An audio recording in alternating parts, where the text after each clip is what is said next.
Welcome viewers to this session. This is the last session for the yoga philosophy. So today what we will describe remaining part of yoga philosophy.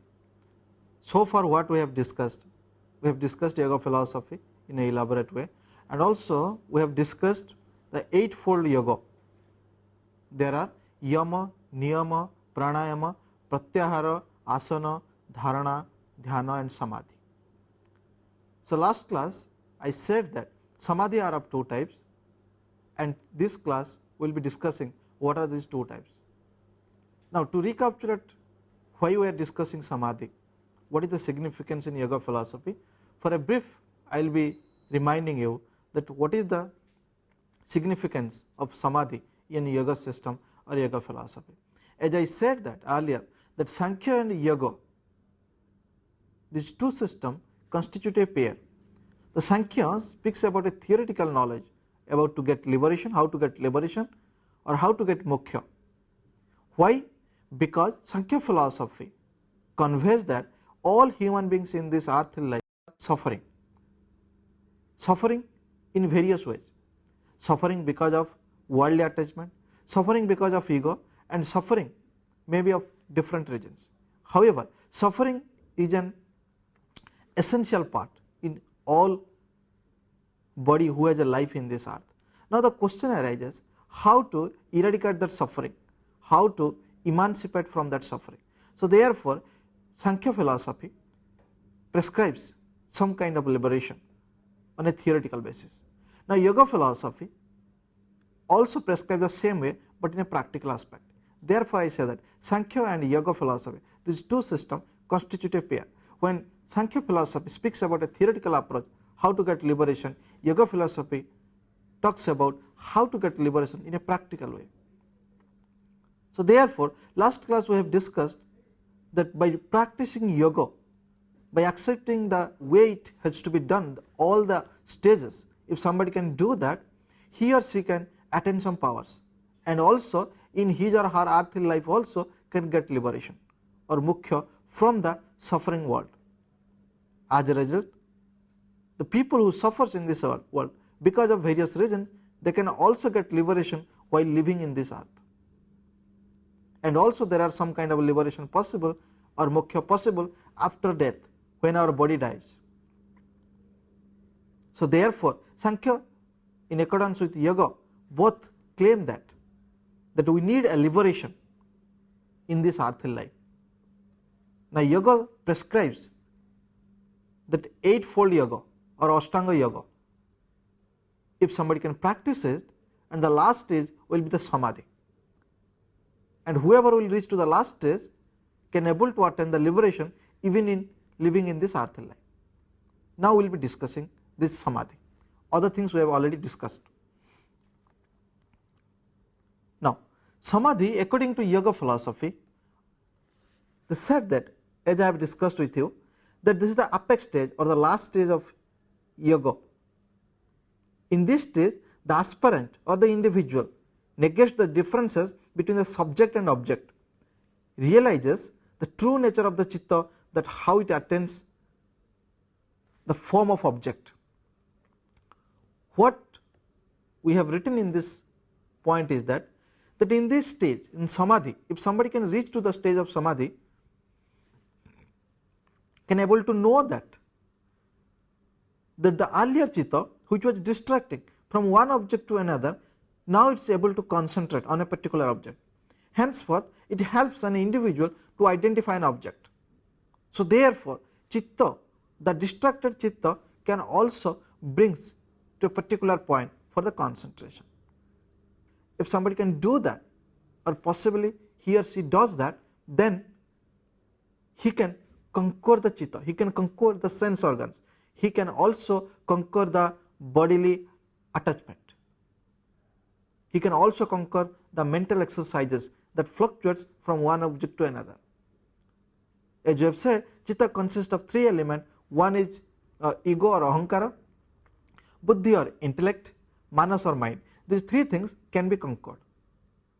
Therefore they are saying that one should practice in a serial way, starting with yama, niyama, etc., etc., and the last will be the samadhi. In this stage, the person who will be reached to the stage of samadhi cannot able to discriminate what is object and subject.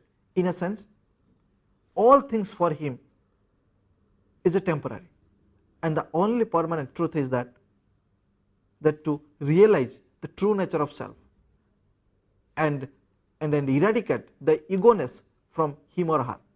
So therefore, this stage somebody has to be realized, and this to be practiced not by bodily action but by through concentration or meditation or realization. Therefore, it is said that the process of concentration and the object becomes one and identical. In this stage, when a person try to concentrate on a particular issue and able to conquer his or her sense organs, mind and chitta, the conclusion will be, or he or she can be able to identify that the object to whom he or she is concentrating and himself is to be similar, nothing to be different, because for him everything is illusory except seeking for the permanent emancipation from the sufferings. The last I said that if somebody can able to do the practice of samadhi in this way, then he or she can control his chitta, and therefore chitta can be also conquered by practicing samadhi. This is known as chitta vritti nirodha. Chitta is never fluctuate from one object to another object.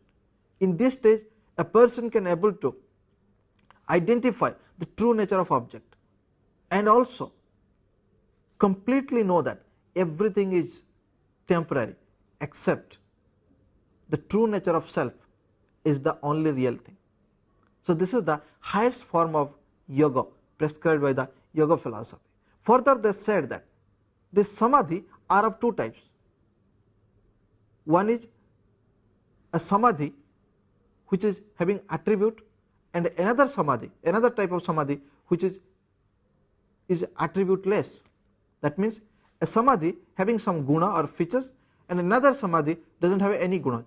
Now let us discuss what are these samadhi and under which basis yoga philosophy divides or distinguishes this samadhi. Now these two samadhi are known as SAMPRAJNATA or SAMADHI samadhi, which is having attributed, that means some features you find in this samadhi, and another one is called ASAMPRAJNATA or nirbija samadhi, which is devoid of attributes. In this samadhi we never find any kind of features or attributes. In other words, they said that the SAMPRAJNATA samadhi is known as conscious samadhi, and the second one, ASAMPRAJNATA samadhi, is known as SUPRA conscious samadhi.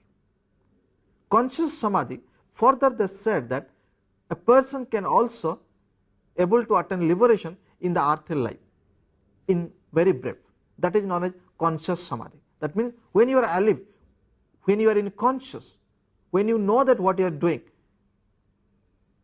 in that period if you can attain some liberation by yoga practice or reaching to the samadhi point, then this samadhi is known as conscious samadhi. I repeat that in an earthly life, if an individual can reach to the stage of samadhi, can able to conquer his chitta and able to concentrate on a particular object where mind has to be concentrated, sense organs has to be concentrated, and the karma theory will be detached from him or her, because all karma he does, this is a prescription of that karma. So therefore he never does any karma, as a result the action, the result of the action will be attached with him to get in the next birth. In a sense, he or she will free from the karmic influx. If this is the stage, and in that stage is known as conscious samadhi, where one restrain from all kind of worldly attachment and suffering. Therefore they said that while living in this earth, if somebody can reach to that stage of samadhi and can free from the karmic influx, free from the bondage, free from the worldly attachment, this liberation is known as SAMPRAJNATA or say attribute samadhi. In other words, it is a conscious samadhi. But after your death you get liberation, because the body perishes, the soul now, all the karma that you have accumulated, it is now there in the soul. Now the soul liberates, because soul now never indulge with doing any kind of action, never hankering for any power, prestige, wealth, etc., etc. Therefore, the self never attached or associated with any of the worldly objects which is subject to enjoyment and pleasure. Therefore, in that stage, after that, the liberation that self gets is known as nirbija or asamprajnata. That means in that time there is no attribute, there is no quality you find, where in case of earthly life you find the human being has some attribute, some quality, still he gets liberation. Though he is also engaging in some action, he is doing some action, performing some actions, still he gets liberation. Now we will be illustrating it in a more elaborate way. The first one I said, saprajnata samadhi or conscious samadhi. In this form of samadhi, the individual becomes the hour of his or her concentration. When chitta is concentrated on one object, the similar kind of object or modification occurs in the chitta. The same thing I said that in this stage, when a person able to conquer his chitta, the object appears to him or her is something different than the earlier time when chitta distracted from one object to another object. In the time of samadhi, in the time of conscious samadhi, the person is able to know that everything in this world that we all are found, all are temporary in their nature. The only permanent object is called the soul. Therefore, whenever one tries to concentrate on a particular object, the object appears as a whole, not in part. However, in a practical aspect, you cannot see the object as a whole. You cannot see a chair in all of its aspect. You cannot see a chair in its handle, in its legs, in its body, everything at one stretch. Therefore, he is saying that if somebody can practice samadhi as a yoga or the last step of yoga, can also able to get an impression, can able to conceptualize the image chair. So that means there will be no distinction clearly demarcated between subject and object, knower and the known. So here the subject is the knower, or the individual is to be knower who will be knowing that about that object, and the known is that object to whom we have to know, or the object for which we are trying to know about what kind of features it has, the object has, what kind of attribute it has, and what kind of purpose for that the object is created. So therefore, in this state, though the chitta is able to concentrate on a particular object, you find the object, the knower and the known becomes the same, become able to concentrate. So therefore, I said that this is known as conscious samadhi or samprajnata in this stage. Concentrating on one object leads to controlling the distraction mind, which often attaches to different objects of this world. Continuing further, we have said also that it is said the focusing on one object implies dissociating from other objects. If you can remember that while we have discussed the eightfold of yoga, we said that mind always fluctuates from one object to another object, because we are clinging to get pleasure in this earthly life. We are associating or attaching with different objects for different purposes. So therefore, mind or our sense organs moving from one object to another object in a rapid way. Now it is because of the practice of yoga you can able to concentrate. Once you can able to concentrate, you can also conquer your chitta, your sense organs and mind. Henceforth, whatever you want, give your instruction to your mind to do certain action, it will be doing in the same way. It never does as it wishes. Therefore, they said that in this case you find that attachment of worldly pleasures will be removed, and your suffering also removed, or the kleshas or sufferings that you find because of the worldly attachment, that can also be protected. Hence, they said that to receive the real knowledge of an object and becomes free from the law of karma, one should practice samadhi, and this is known as conscious samadhi. Now, conscious samadhi are of four types further, because we have said many more things in conscious samadhi. Now you might be thinking that how to really get a liberation while living in this earth. Is it possible at all while living in this earth we will detach from the karmic influx, will detach from the worldly pleasures, it will detach from the different objects which we need in our day-to-day activities. Now, for all this question, the answer yoga philosophy has given. He said that the conscious samadhi are of 4 types. The first one is savitakara samadhi, the second one is savikara samadhi, the third one is sanant samadhi, the fourth one is sasmit samadhi. I repeat, the first one is savitakara samadhi, the second one savikara samadhi, the third one sanant samadhi, and the fourth one sasmit samadhi. Now, let us discuss what this samadhi is meant for and how yoga philosophy describes each samadhi. Now, savitakara samadhi means, or in this stage, the chitta is concentrated on a gross object and clearly identify it through meditation. An example they have given, if you see the top of your nose, it is very difficult to see the top of your nose and able to concentrate.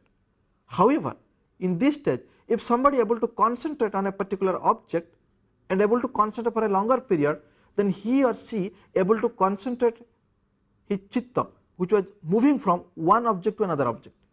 Suppose you want to concentrate on the top of your pencil, you could not able to concentrate for longer time because your mind is diverting from that pencil to some other thing. So, if you could able to know that now your mind is diverting, try to bring it back as soon as possible. If you can do that, this practice in a longer term helps you to concentrate on an object in a longer period. As a result, you can identify that object very clearly and also know what the features it consists of. The second point, they said that savikara samadhi, in this stage the chitta is concentrated on subtle objects and assumes its forms. Once you are able to concentrate on a particular part of an object, then the second step will be you can able to think of a subtle objects like form, shape.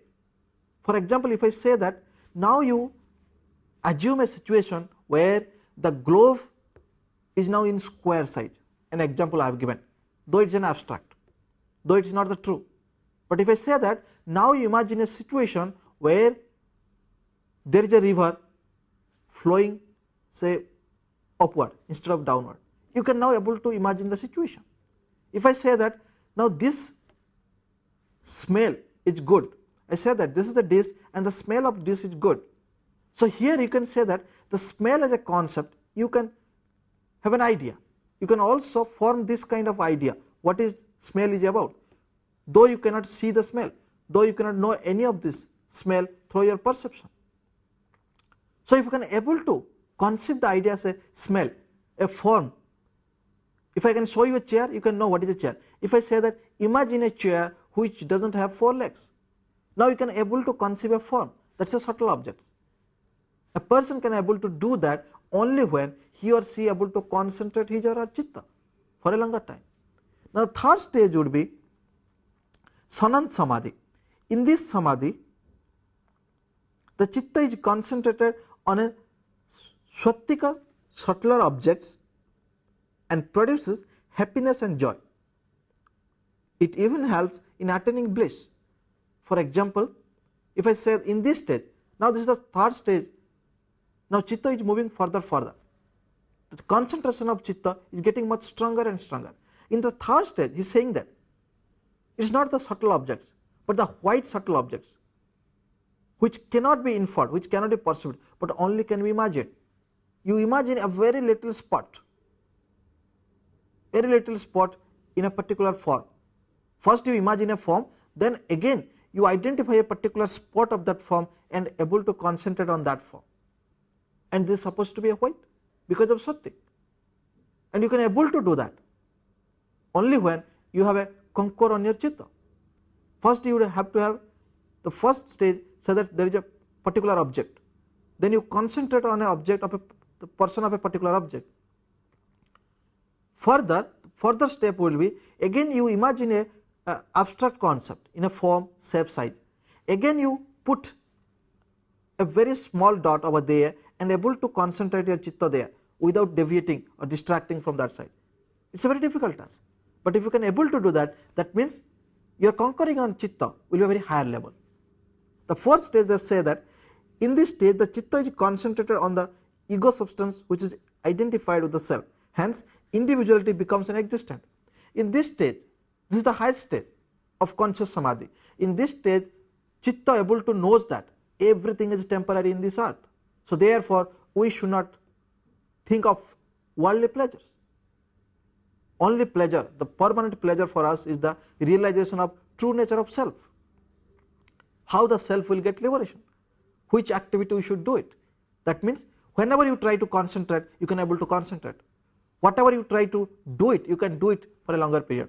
In that time, your sense organs, your chitta, your mind able to work together in a concentrated way. Nothing will be distracted.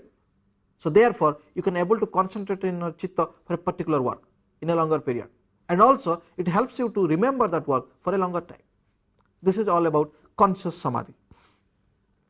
Now we will see the second step is known as ASAMPRAJNATA or supraconscious samadhi.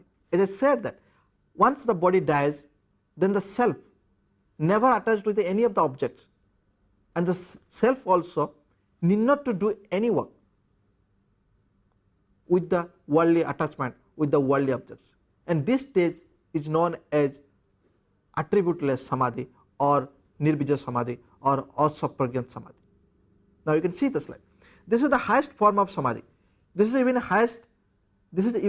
highest from the conscious samadhi. In this stage, there will be no distinction found between subject and object. There will be no distinction found between knowledge and non. All dukkhas or suffering will disappear. The worldly attachment and suffering also disappear. Thus, this is known as attributeless samadhi or nirbija, because in that time body is never associated with the self. Body is perishes, the self remains, and self never associated with any of this object in this earth for the enjoyment. Therefore, the self is a pure one, and henceforth this samadhi is known as attributeless samadhi. If you remember, Sankhya said that there are two kinds of liberation, savikalpaka and nirvikalpaka. The two types of liberation, the same way said by yoga philosophy. Yoga philosophy say it is a samadhi, the last stage, and there is a conscious samadhi and the supraconscious samadhi. It is a practical aspect yoga deals, where Sankhya philosophy deals with theoretical aspect. Sankhya philosophy tells that the two types of liberation is Jivan Mukti and Vidya Mukti. Jivan Mukti is one where an individual has a life in this earthly life and also can get liberation, that is Jivan Mukti. And also said Vidya Mukti, that means after death, once body dies, then the self remains. Self never attached with any of the objects is known as Vidya Mukti. In one side, Sankhya said Jivan Mukti, Vidya Mukti. In the similar way, yoga philosophy prescribes samadhi, which is a conscious samadhi and supraconscious samadhi. Now, continuing further, the same thing they said in case of supraconscious samadhi. They said that if one practice these 8 stages of yoga, the first 5 are to be practiced by external means. That means asana means something is do with external, your body postures, yama, niyama, pranayama, pratyahara and asana. Further they said that other remaining dhyana, dharana and samadhi, remaining stages to be practiced by internal means. You have to do concentrate internally, and this is so because the first 5 are merely a preparatory to the later 3 stages. Hence, the last 3 stages of yoga are directly connected with the yoga, because this is the true way of doing yoga and reaching to the last stage where you can conquer all your sense organs, mind and chitta. Henceforth, you can able to realize the true nature of self. Now, further they said, by practicing all the stages of yoga, that 8 path of yoga or 8-fold of yoga, one can achieve some power. Though one need not to think that by practicing yoga I can achieve some power. However, one can attain the power if somebody can do with a religiously or sacrosanctly and with purified mind, then he or she can attain some power. Therefore, you find that in earlier time in Ramayana and Mahabharata, there are many Rishi, they have some power. If they will give some blessings towards someone, and that person who received the blessing from Rishi can also get it in true life. That means the blessings will be found in his or her life. This is so because the power achieved by Rishi by doing this kind of yoga. Now there are Siddhi, 8 types of Siddhi prescribed by yoga. The first, they said that a yogins can attain various powers. Powers is known as Siddhi by practicing the path of yoga prescribed by the yoga philosophy. These 8 types of powers are known as Ashtasiddhis or Ashta Aishwarya. That means a person who will be practicing all the stages of yoga not necessarily get the power, all the powers. A few will get some powers, others will get some other powers, and there are very rare cases that Rishi can get all powers. Because to get all the powers, one should know all the rituals, all the sacrifices, all the religious way of practicing yoga from first stage, from first to the last samadhi. So therefore, yoga philosophy says that while one tries to practice all the stages of yoga, should not think that get all this power, should not think even about this power or siddhi. However, if somebody can does that, the power automatically he or she will receive. Now we will discuss what are these powers and what are the function of that power. Now these power can be used by your desire. The yogis who are practicing all these stages of yoga can achieve the power, and these power can be used by the yogis whenever he or she wishes to do that.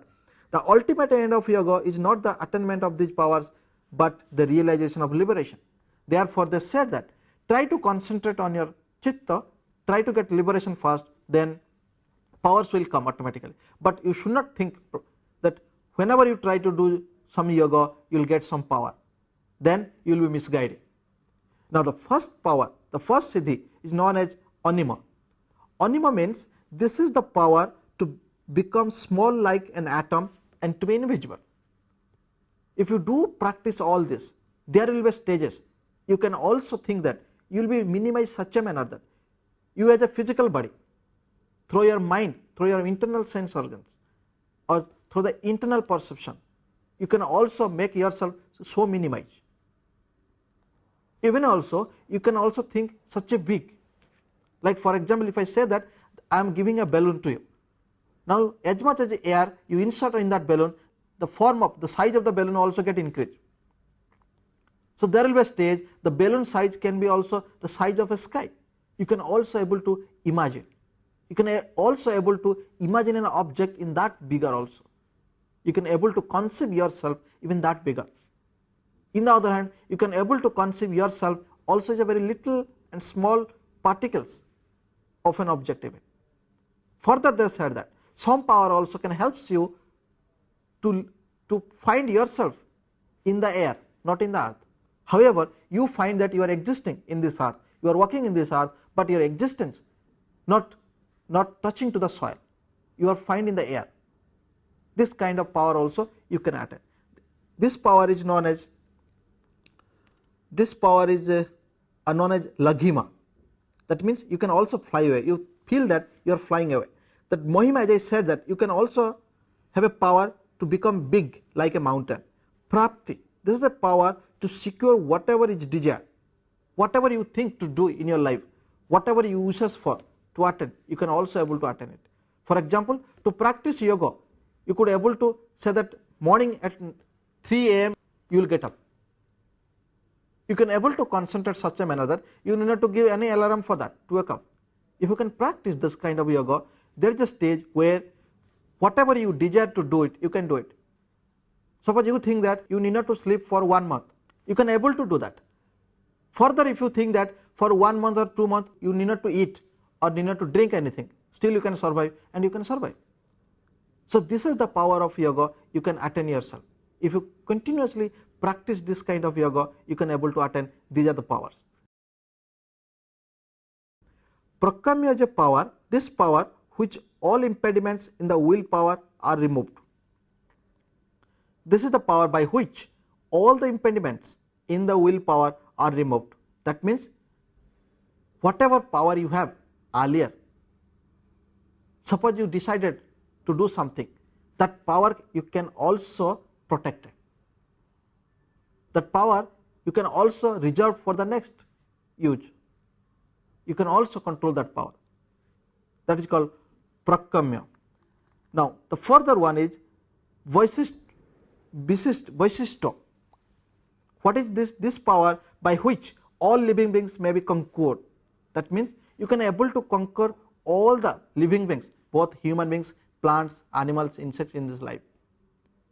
You can think yourself that you are also the same as other animals, and you can think that you need not to hurt others, because everyone have a life, means they have a soul, and the soul is equal in all cases. So this kind of realization you can also feel by this power. Further they said that Isitto is a power by which one attains the absolute mastery over all physical objects. And the last one they said that this is the power by which all the desires are fulfilled. That means you not only conquer your sense organs, you can also conquer your sense organs not to attach the different objects that you are desired for or intended for. The last is they said that this is the power by which all desires are fulfilled. That means a yogi, by practicing all the yoga in a religious, in a way it is prescribed, he or she can desire something and also can get something, because this is the power, the last power they get it. Whatever he or she desires, he or she can get it, and this is the highest and apex way of doing yoga and controlling your chitta. So these are the siddhis one can also get while living in this earth and practicing yoga. Now we will see what is the idea that yoga philosophy describes about the concept God, because so far whatever they have discussed about the human being, about the human soul. So therefore they say that attribute samadhi and attribute less samadhi. But now we will see how they accept the existence of God, or whether at all they are accepting the existence of God or not. For yoga philosophy, whether the concept God exists or not, if at all exists, how they prove it. Now let us discuss. God has only practical importance in yoga philosophy, that is to concentrate, chitta to be concentrated to a subtle objects known as God, because God cannot be perceived. Whatever we see Brahma, Vishnu, Maheshwara in the form of image, that is not true one. God is a supernatural, it does not have any form, it is found in everywhere. Therefore yoga philosophy says that if at all we think of a God, the concept God, we need, because the chitta has to be concentrated on God, which is a very subtle element. Further they said that on the account of Patanjali who have written Yoga Sutra, said that Ishvara Parinidhana helps in the attainment of samadhi. Patanjali is believed to be a founder of yoga system or yoga philosophy, written Yoga Sutra. In that Yoga Sutra he has written Ishvara Parinidhana, that means God is prescribed in yoga philosophy, or the concept God is described in yoga philosophy, because chitta need to concentrate on a subtle object, and God here is in a subtle object. In the same time God can be seen in a very subtle one, God can be seen in the air, God can be seen as big as the sky, as big as the globe, as big as the universe, and God can also see in a insects which is the life. So therefore the concept God you can modulate whenever you and whatever way you want to modulate, and therefore Chitta can also concentrate God as a very minimum or a very in a very subtle elements. Chitta can also thinks about a God or concentrate on God when God will be taken a shape of universe. In this way the God has celebrated or God has discussed in yoga system. Further they said that God is devoid of all sorts of classes. The jiva has to bear the fruits of his or her karma, because God is beyond the karmic chain. What they said here in this case is that God, by describing further God, saying that God does not have any form, but you have to conceptualize God, the form, and try to concentrate that. Therefore, he is saying that God as a form, it is beyond the karmic influx. It never attached with the karma, and henceforth God never gets the fruit of his karma. And this is, since a conception, we need to concentrate on that form in a subtle form. This is the way God discussed.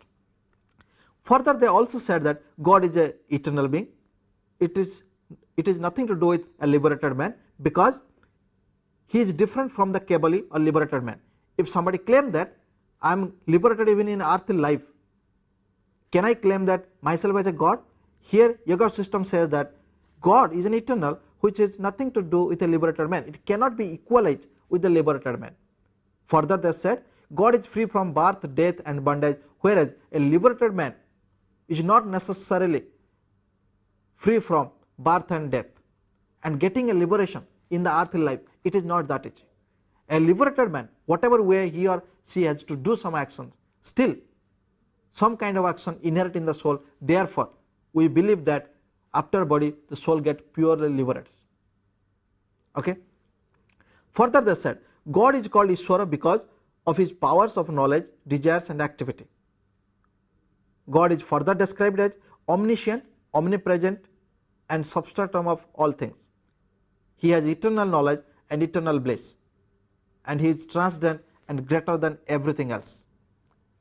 By saying all these features towards God, they said that there is no one equal to better than him in virtue.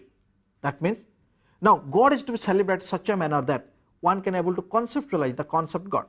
And further saying that though a person achieve to get liberation by yoga practice, still the person cannot be equalized with the God, because God is the Almighty, eternal, and however the liberated man cannot be an eternal man.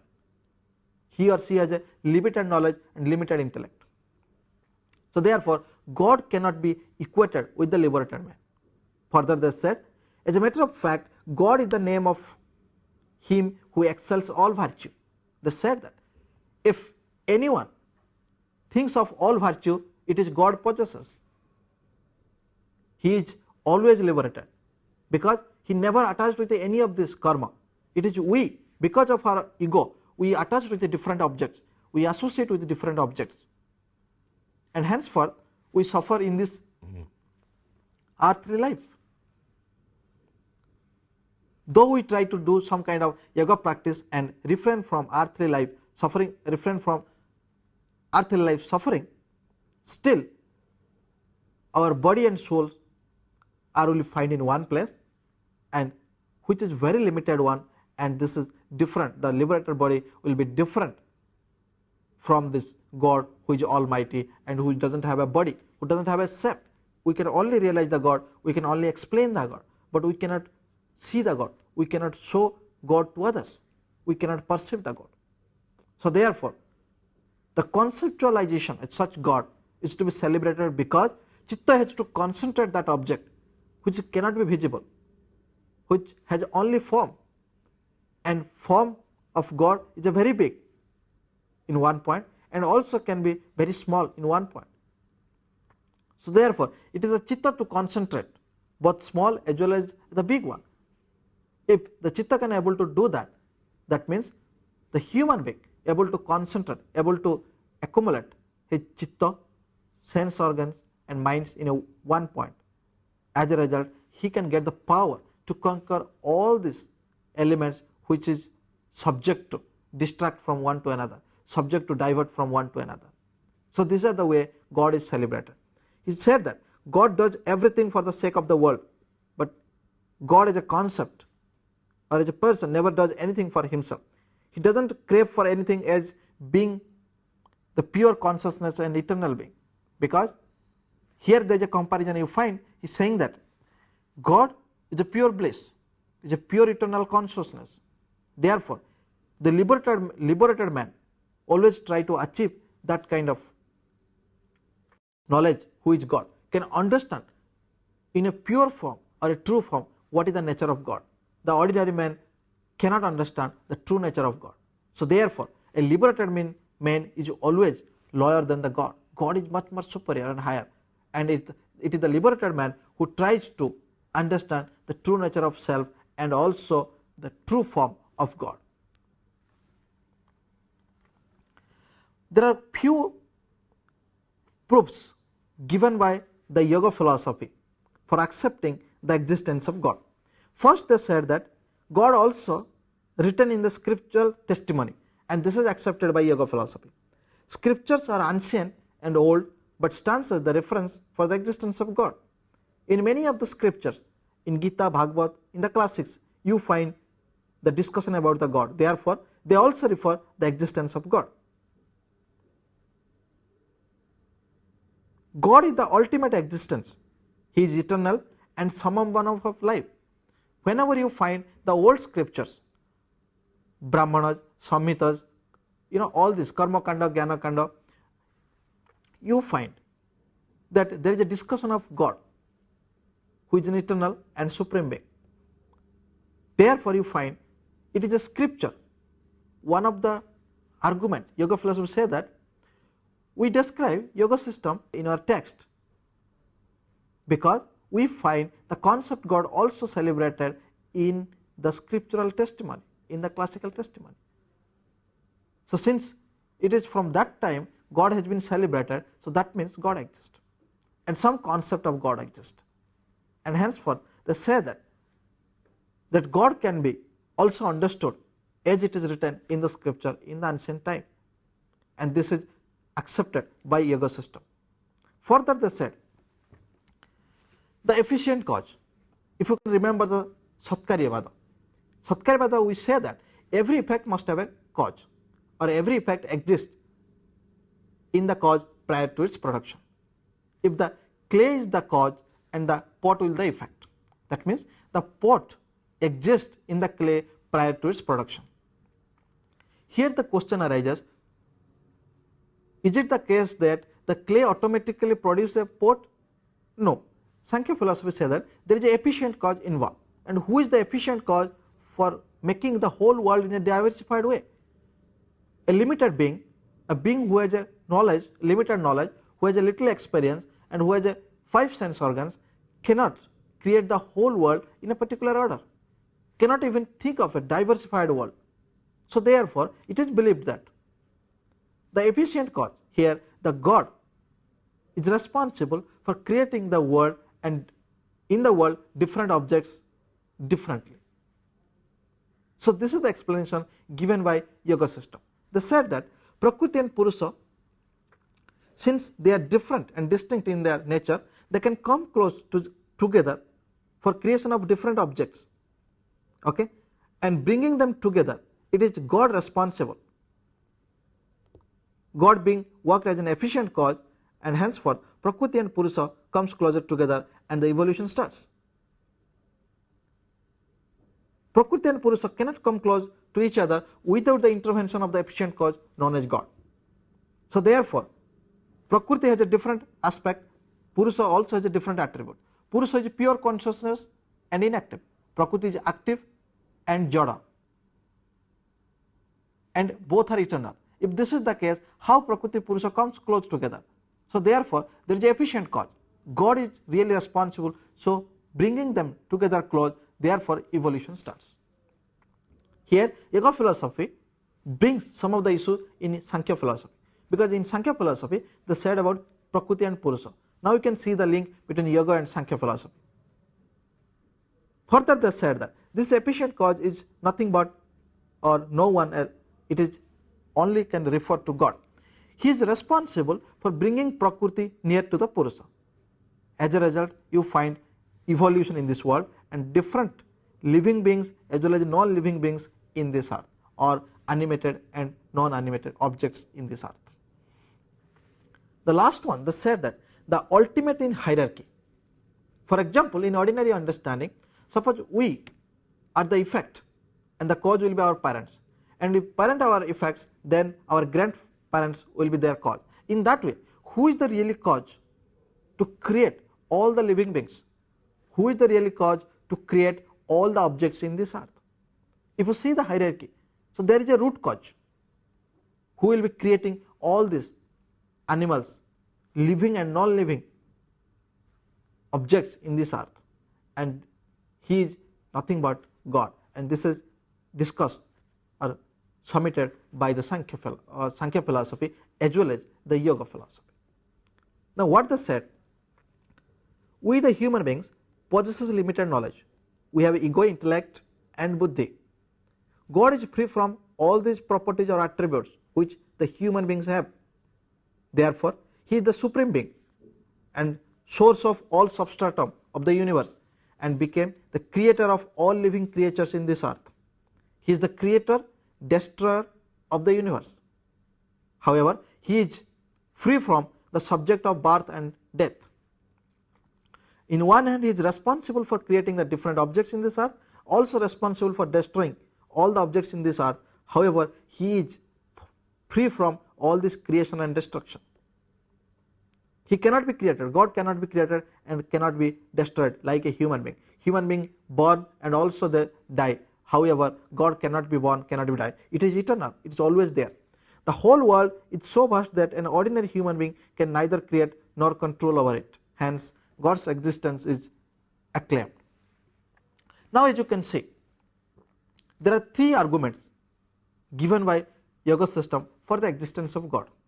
First, they said that there is a hierarchy, and second, there is a scripture. That means in earlier time, in scripture also people celebrate about God.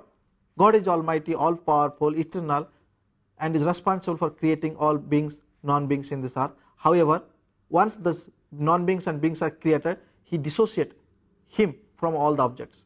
Therefore, he is beyond creation and destruction. He is not coming under the chain of subject to birth and death. Further, they said it is an efficient cause. Efficient cause is one where somebody has think of how to design the whole universe, the whole cosmos, how to design the whole cosmos such a manner that the whole universe, the product of the universe, function in an orderly way. And it is the God, and no one else can do that. For example, in the morning you get up, you find a dawn time, sun never arises in the sky. Now you find immediately in the east side sun rises, then there is a noon time, then there is a afternoon time, and now sun sets, it is evening time. And evening time you find that everything gets dark, you cannot able to see anything, whereas in the daytime you could able to visualize, you could able to identify. When the evening comes, you find stars and moon in the sky who has a light, and the light of a moon, the rays of a moon is very, very cold, but however in the day's time you find the rays of a sun is very hot. In the daytime, when every people are awake and they try to collect their food for survival, and they can also move from one to another place. However, in the night time everyone is taking rest because everything is dark, no one can be visible. And also for a some time dark prevails, then again morning starts, again all these animals, all the living beings wake up. So therefore you find that everything is in order. How systematical it is. The water flows from top to down, the ocean always remains full. So in this case you find that everything was designed for a purpose. Nothing was happened accidentally. If anything has happened accidentally, that means you find that there are cases that 100 objects or 1000 objects can have the same form or same size, but which is not the case. Therefore, it is said that everything is designed for a particular order, for a particular purpose. And if chitta, and all these things can be realized only when chitta tries to concentrate on a particular issue for a longer time. And when we can able to conquer our chitta as well as sense organs and minds, then only we can able to realize who is God, what is the nature of God, what is the true nature of self. So therefore, yoga philosophy prescribes that while doing yoga, you need not to think about the power that you will achieve, but you must try to get liberation and dissociate from earthly sufferings. So now it ends here. Thank you.